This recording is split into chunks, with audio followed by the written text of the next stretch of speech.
गह्वर one में ब्रह्मचारी जी का कुआं जो रासमंडल है, वहीं नीचे वाले रासमंडल पे कथा हो रही थी। दासी कथा कह रहा था।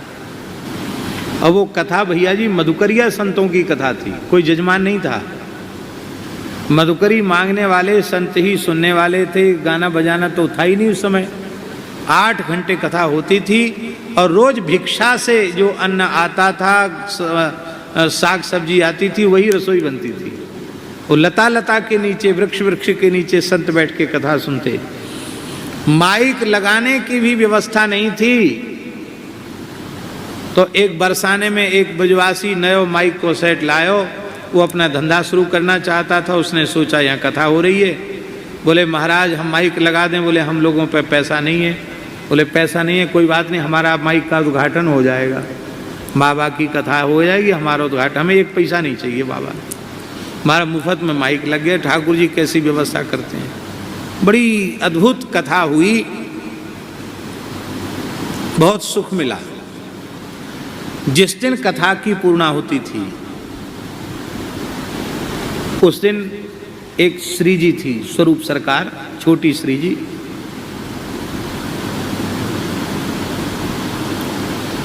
ठाकुर जी श्री जी, उनमें श्री जी के स्वरूप थोड़े और मधुर थे।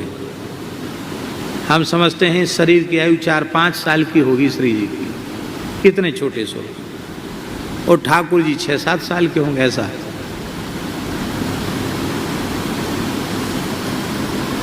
अब इधर तो कथा चल रही, नवयोगीश्वर संवाद का प्रकरण चल रहा,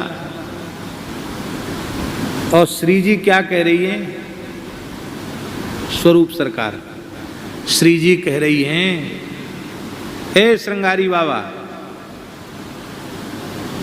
वो कथा कहवे वाले बाबा की गोद में हमको बिठा। तो उन्होंने कहा कि जय जय, अभी कथा पूर्ण हो जाएगी, फिर रासमंडल पर आप पधारेंगे। और व्यासपीठ पर ही ठाकुर जी बैठ जाते, वहीं आरती होगी, वहीं भोग सब श्रृंगार होगा, महाराज जी भी प्रणाम कर लेंगे। अभी कथा चल रही। अच्छो तू हमारी बात नहीं माने, कथा वाले बाबा की गोद में हमको बैठा। अब इतनी मचल गई श्री जी कि वो श्रृंगार बिगाड़ने लगी, लौट गई भूमि पर, रोने लगी। अब संत तो बड़े भावुक होते हैं। श्रृंगारी जी आए, बड़े प्रेम करते थे हमसे वो महात्मा। हाथ जोड़कर बोले, महाराज जी श्री जी मचल रही हैं गोद में बैठने के लिए। अरे मैंने कहा श्री जी मचल रही हैं तो हमारा सौभाग्य है। बोले फिर कथा हमने की, कोई बात नहीं, कथा जैसे होगी वैसे होगी। आकर के गोद में बिठा दिया श्री जी। ठाकुर जी बैठ गए, ऐसे बैठ गए, और श्री जी गोद में बैठ गई। और जैसे ही गोद में बैठी छोटी सी लाडली जी, और बैठते ही उन्होंने दोनों हाथ ऐसे लिए, ऐसे कंठ भर लिया, नेत्र ऐसे चढ़ गए। अब इसके बाद हम क्या बोल रहे हैं, हमको खुद ही सुनाई नहीं पड़ रहा है। ऐसी स्थिति, विचित्र अवस्था हो गई। कितनी देर कथा हुई, कैसे पूर्णाहुति हुई, कुछ कह नहीं सकते। और श्री जी के पलक ही नहीं गिर रहे, अपलक ऐसे नेत्र उनके एकदम चढ़े हुए।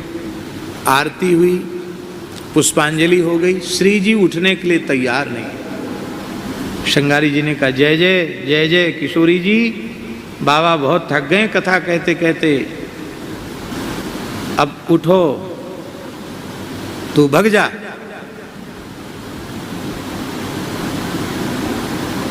हमसे बोली, बाबा हमें यहाँ कंधे पे चढ़ा लो। अब छोटी सी थी इसलिए कंधे पे मैं चढ़ा लिया। तो ऐसे ऐसे सिर पकड़ लिया मेरा। अच्छा, ठाकुर जी पैदल पैदल चल रहे हैं और श्री जी कंधे पे। बोले मोए गहोर वन घुमाला। उनके ठीक है। तो महात्मा बोले कि बहुत थके हुए हैं, अब हो गई लीला, अब रहने दो, है गई लीला, है गई, तू चले हो जा। सबको हटा दिया, केवल हम श्री जी और ठाकुर जी 3 ही लोग थे, चौथा कोई नहीं था। तो बोली दानगढ़ की ओर ले चलो। दानगढ़ की ओर जैसे लेके गए तो ऐसे कहती हैं, बाबा तू बहुत अच्छी कथा बाँचे, तो मैंने कहा कि आपको अच्छी लगी?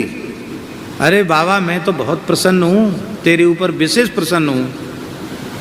अच्छा, और जाने क्या क्या बात करती रही, ऐसे ही और भी कई बातचीत हुई। और घूम फिर के जब आए फिर दानगढ़ से बोली मोरकुटी ले चलो, तो वहाँ पहाड़ मोरकुटी, और वहाँ से फिर उतार करके ब्रह्मचारी जी का कुआं, आधा घंटा अनुमान है हमारा, शायद आधा घंटा लग गया होगा। इतना तक श्री जी ने खेल किया, फिर उनको लेके आए, और जैसे ही आरती हुई कि अकस्मात एक झटका सा आया, ऐसे श्री जी चित्त हो गई, श्रृंगार में ही चित्त हो गई। संतों ने कहा कि आज साक्षात श्री जी लीला करने पधारी थी। ये बच्चों का खेल नहीं है, साक्षात ठाकुर जी लीला करते हैं। ऐसी थोड़ी कह दी हमारे वृंदावन के रसिकों ने, ये वृंदावन की लीला मत मानो याय गुरु को चीला। गुरु को चीला थोड़ी लपेट के खाए जाओ। ऋषि मुनि गए सब हार, जपे जा राधे राधे, श्री वृंदावन धाम अपार।